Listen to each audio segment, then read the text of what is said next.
These hospital bands, they tell the stories of the mountains I've climbed and the valleys I've wanted to give up in.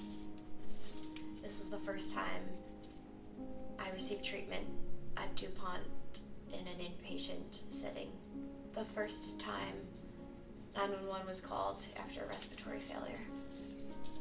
This hospital stay is when I became feeding tube dependent. Here's where my portacath was placed. This is where I passed 100 days inpatient, graduating from pediatrics, saying goodbye to my team, and to the Ronald McDonald House. Here's the beginning of 2020, when everything seemed to be shutting down, but I still had medical appointments.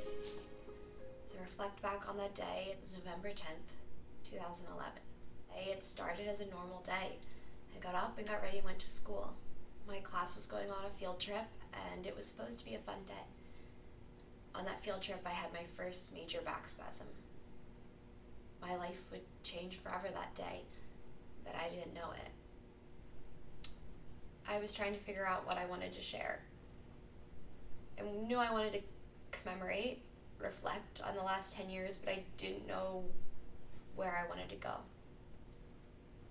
And I see posts within the chronic illness and disability world of people who are frustrated by the fact that we only see the good stuff. We only see the overcoming.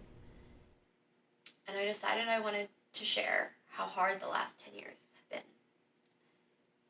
For a moment, I just wanted to show you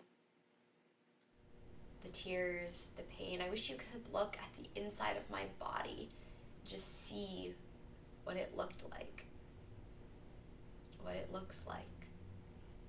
When I show up somewhere and someone comments on how great I look, I mean, thanks for the compliment. Flash through all the things you've done that day, all the medication doses, the side effects, the pain, the moments you took to recollect yourself. And you're like, yeah, I'm okay. But there's more to my story than what you see. I know everyone gets up and gets dressed and, puts makeup on and brushes their teeth and cleans themselves up for the day, but that can be done in 15 minutes. For me, it's being on the ventilator overnight.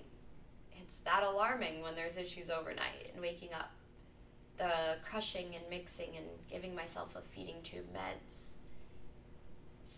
The nebulizers every morning and evening and in between. I don't remember what it's like to not be in pain. I know there's a time that it was that way. I have memories of times where I know I wasn't feeling pain.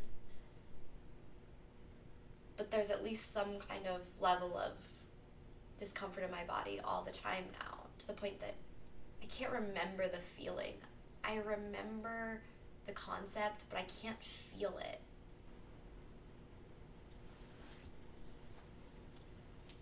it.